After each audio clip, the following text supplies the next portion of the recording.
அஸ்ஸலாமு அலைக்கும் வரஹ்மத்துல்லாஹி வபரகாத்துஹு. நான் சீனா ஷஹாப்தீன் மன்சூர். தொழுகை பயிற்சி ஒழுங்கும் பரிமாணமும் என்ற புத்தகத்திலிருந்து ஒரு சிறு பகுதியை இங்கு கூற விளைகின்றேன். மனிதனை சூழ காணப்படும் எண்ணற்ற அருள்களுக்கும் அந்த இறைவனே காரணம். இந்நிலையில் இறை தொடர்பின்றி இருத்தல் ஒரு நன்றி கொண்ட தன்மை, பண்பாடற்ற நடத்தை என்பதில் சந்தேகமில்லை. இக்கருத்து பின்னணியிலேயே தொழுகை என்ற செயற்பாடு அமைகிறது. அது இறை தொடர்பு.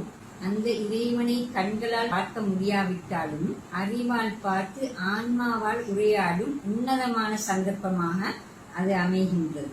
இந்த வகையில் அல்லாஹ்வை சரியாக புரிந்தவனுக்கு தொழுகை ஒரு உன்னத சந்தர்ப்பம். அவனை புரிந்து கொள்ளாதவனுக்கு அது ஒரு சுமை, விருப்பமற்ற செயற்பாடு. அதாவது மனிதனுக்கு இரண்டு பக்கங்கள் உள்ளன. ஒன்று இந்த பௌதீக உடம்பு, அடுத்தது ஆன்மா. அதாவது ஒழுக்க உணர்வும் நீதி அநீதி பற்றிய உணர்வும் தியாகமும் அந்த ஆன்மாவின் வெளிப்பாடுகள். பௌதீக உடம்புக்கு உணவு இருக்கின்றது. அதனை உட்கொண்டு அது வளமும் பலமும் பெறும். முற்றிலும் அவ்வாறே ஆன்மாவுக்கும் ஒரு உணவு இருக்கின்றது.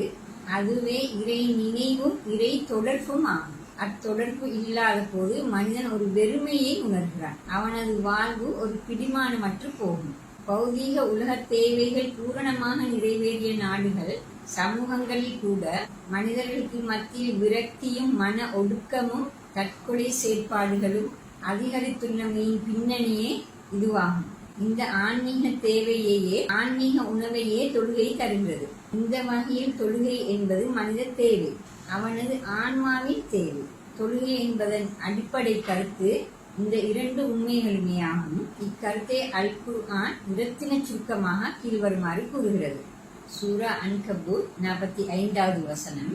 நபியே, இவ்வேதத்திலிருந்து உமக்கு அறிவிக்கப்பட்டதை நீர் ஓதி காட்டுவீராக. இன்னும் தொழுகையை நிலைநிறுத்துவீராக. நிச்சயமாக தொழுகையாகிறது மானக்கேடானவைகளை விட்டும் வெறுக்கப்பட்டவைகளை விட்டும் தடுக்கின்றது. மேலும் அல்லாஹ்வை நினைவு கூர்வது எல்லாவற்றையும் விட மிக பெரியதாகும். அல்லாஹ் நீங்கள் செய்பவைகளை நன்கு அறிகின்றார். சூரா பக்ரா 238, 239வது வசனங்கள். மூமின்களே, 5 நேர தொழுகைகளையும் குறிப்பாக நடு தொழுகையையும் பேணி தொழுது வாருங்கள். மேலும் உள்ளச்சத்துடன் அல்லாஹுக்கு வழிபட்டவர்களாக ஆகுங்கள். நீங்கள் பகைவர்கள் அல்லது வேறொன்றை குறித்து அஞ்சுவீர்களாயினும் நடந்தவர்களாகவோ அல்லது வாகனித்தவர்களாகவோ தொழுது கொள்ளுங்கள். அச்சம் நீங்கிவிட்டால் அல்லாஹ் உங்களுக்கு அறியாதவற்றிலிருந்து கற்றுக் கொடுத்தவாறு அவனை நினைவு கூறுங்கள். இவ்வாறு தொழுகையை பற்றி எந்த சந்தர்ப்பத்திலும் விடாமல் தொழ வேண்டும் என்பதனை அல் குர்ஆன் மிகவும் வலியுறுத்துகின்றது. எனவே தொழுகைக்கு சமூக பரிமாணம் உண்டு என்பதில் சந்தேகமில்லை. அதுவே தீமைகளிலிருந்து மனிதனை தடுக்கும்.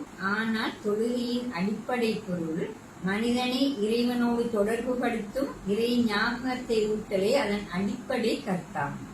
எனவே மனிதன் உடலும் அறிவும் ஆன்மாவும் கொண்டவன். அந்த வகையில் இந்த 3 அம்சங்களுக்கும் இஸ்லாம் சம முக்கியத்துவம் அளிக்கின்றது.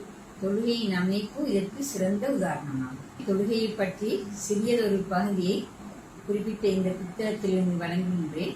இன்ஷா அல்லாஹ் அடுத்த வீடியோவில் சந்திப்போம்.